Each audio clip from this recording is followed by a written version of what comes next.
সম্মানিত বন্ধুগণ, আসসালামু আলাইকুম ওয়া রাহমাতুল্লাহ। আশা করি ভালো আছেন। তো আজকে আসলে একটা মনে দুঃখ কষ্ট নিয়ে এই ভিডিওটা করা, আপনার মাঝে একটু শেয়ার করতে আসলাম। আসলে একটা পরিস্থিতি বর্তমান, সেটা দেখাবো এখন। আমাদের সাথেই থাকুন। আর সেটা হলো, আপনারা আরও কয়েকদিন আগে দেখছেন যে একটা কেরালা সিম চাষি শাহাদাত, তো তার সাথে আমি চলাফেরা করি। সে আমার বয়সও বড় অবশ্য, তবে বন্ধুর মতন চলাফেরা করি। আমি মামু মামু বলে ডাকি আর কি, এলাকার মধ্যে চলাফেরা করি। সেটা হচ্ছে এই ক্ষেতটা, এই সেই কেরালা সিম ক্ষেত। এটা তার বাবা করতো আগে, তো তার বাবা এখন কৃষিকাজ থেকে অবসর নিয়েছে, তাও মোটামুটি মাঝে মধ্যে করে। তো এই হচ্ছে কেরালা সিম ক্ষেতটা। সে অনেক কষ্ট কইরা এই কেরালা সিম চাষটা শুরু করছিল। তখন কিন্তু পানি ছিল না অবশ্য, তখন পানি ছিল না, পানি অনেক নিচে ছিল। বৃষ্টিপাত তখন কম হয়েছে। তবে মাঝখান দিয়ে একবার বৃষ্টিপাত হইয়া তখন ভিতরে পানি ছিল, তবে কেলির মধ্যে ছিল, কিন্তু ড্রেনের মধ্যে ছিল, গাছের মধ্যে পৌঁছায় নাই। তখন যখন এই ঘাসগুলো ছিল, তখন অনেকটা খরচ করে ঘাসের ওষুধ মারছে। তারপরে দেখছেন যে করছে, নিড়ানি দিছে, গোড়ার মধ্যে ঘাস টাস ছিল, এগুলো সব উঠে ফেলাইছে। ভাবছিল যে আর হবে না, বৃষ্টি হবে না, আশা করি এদের উঠতো পানি। সে আশায়, ভালো ফলনের আশায় অনেক পরিশ্রম করছে, কষ্ট করছে। তো এখন দুর্ঘটনাটা হয়েছে কি, এই যে দেখতে পাচ্ছেন জমির মধ্যে পানি উঠে গেছে। এটা উঁচ জমি, কিন্তু এটা হচ্ছে উঁচ জমি। বন্যার পানির কারণে এই যে আমাদের মাঠ, এটা হচ্ছে আমাদের উত্তর মাঠ, ও পাশে আছে পশ্চিম মাঠ। এই যে উত্তর মাঠ, পানি মাঠের মধ্যে, এই যে এটা জমি, এই যে মোচা, এই যে আইলের মধ্যে পানি উঠে গেছে। আর এদিকে ধান ক্ষেত, এগুলো আগেই পানি উঠে গেছে, অনেক আগেই, কিন্তু এখানে ওঠে নাই তখন। আর যার কারণে সে আশাবাদী ছিল যে মনে হয় সম্ভবত এত বৃষ্টিপাত হবে না, আর তার এগুলো ক্ষতিগ্রস্ত হবে না।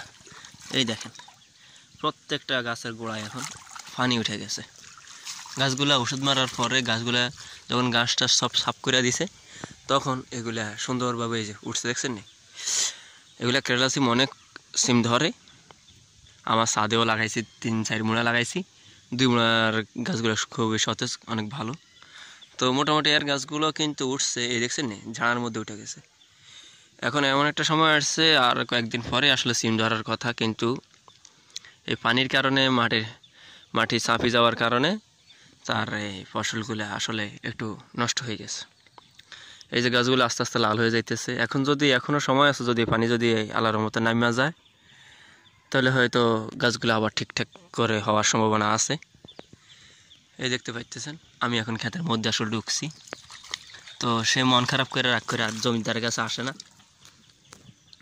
শুধু আফসোস করে এতগুলো টাকা দিয়ে অনেক টাকা নষ্ট হয়েছে। এখন এসে আমাদের বাংলার কৃষকের কৃষি, ফসল নষ্ট হয়, কিন্তু ফসল হইলেও অনেক সময় দামও পায় না, অনেক সময় দাম পায় না। আর এই সিজনে কিন্তু আবার ভালো দাম থাকে, সব কিছুর দাম একটু বেশি থাকে বর্ষা সিজন আমাদের এদিকে। আর এগুলো উত্তরবঙ্গের ওখান থেকে আসে আড়তদারদের মাধ্যমে।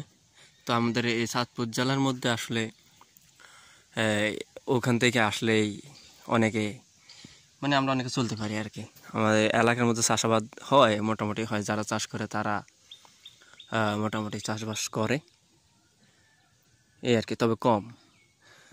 আবার আমাদের হাজীগঞ্জ, চাঁদপুর জেলার দিকে, বাবুরহাটের দিকে, মমায়ের দিকে, এদিকে আবার ভালো চাষাবাদ হয়। ওইদিকে আবার প্রচুর চাষাবাদ হয়, মৌসুমি ফল ফুলাদি এগুলা উৎপাদন হয় ওখানে। এই দেখছেন, এদিকে তো একটু পানি আছে, তারপরও শিখকে এই দেখছেন একটা গাছ কত সতেজ, এই দেখছেন উঠে গেছে। কত আশাবাদী ছিল সে, এই গাছের মধ্যে গাছের ভিটামিন, গাছের যে ওষুধপাতি লাগে, এগুলা সে সব কিছুই করছে, ব্যবহার করছে। তো এখন আসলে তার মন খারাপ। কালকেও আমার সাথে কথা কইছে, তার আসলে এগুলো নিয়ে খুব চিন্তিত, আর হওয়ার সম্ভাবনা নাই। বন্যার পানিও দিন দিন বাড়তেছে, সে বলছে বাড়তেছে। আমিও আসলে কয়েকদিন পরে আজকে আসলাম ক্ষেতের মধ্যে। আমি কই একটু আপনাদের সাথে শেয়ার করি। আসলে একটু মনে দুঃখ মনে কষ্ট একটু সবার সাথে শেয়ার করলে একটু হয়তো হালকা হয়। কেউ আছে কমেন্টের একটু সান্ত্বনা দেয়, ভিডিওটা দেখে অনেক অনেক উপদেশও দেয়, কি করা যায় না করা যায় উপদেশও দেয়। সেজন্য আপনার সাথে আসলে একসাথে একটু শেয়ার করা। এই বিশাল 18 শতক জায়গার মধ্যে সে সিম ক্ষেত্রা করছে। আমিও তার সাথে চলাফেরা করি। আসলে আমারও একটু মনের দিক তো আসলে ভালো না, তাই মানসিকভাবে অসুস্থ হয়ে আছি। তো ওদের সাথে চলাফেরা করি, থাকি, মাঝে মধ্যে কাজ থাকলে কাজ করি, এই আর কি। এই হচ্ছে মূল ভিডিওটা আর কি। মূলত আপনার সাথে এটাই শেয়ার করার জন্যে যে অনেক ক্ষতিগ্রস্ত হয়ে গেছে আমার বন্ধুটা, অনেক ক্ষতিগ্রস্ত হয়ে গেছে। সেই কেরালা সিম ক্ষেত প্রথমবার মতন করা হয়েছে, সে প্রথমবারের মতন এই ক্ষেতটা করছে। তার অনুযায়ী মানে পরীক্ষামূলক করছে। দেখছেন আমি সবর করে আমি হাঁটতেছি, পরীক্ষামূলকভাবে করছে।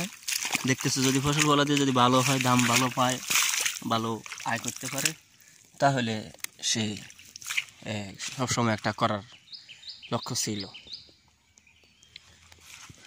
আল্লাহ। তো সবাই সুস্থ থাকবেন, ভালো থাকবেন, পরামর্শ দেবেন, সাবস্ক্রাইব করবেন, পাশে থাকবেন, কমেন্ট করে একটা উপদেশ দেওয়ার চেষ্টা করবেন। তো সেই আবেদন ব্যক্ত করে আপনারা বিদায় নিতেছি। আল্লাহ হাফেজ। সবাই সুস্থ থাকবেন, ভালো থাকবেন। আসসালামু আলাইকুম ওয়া রাহমাতুল্লাহ।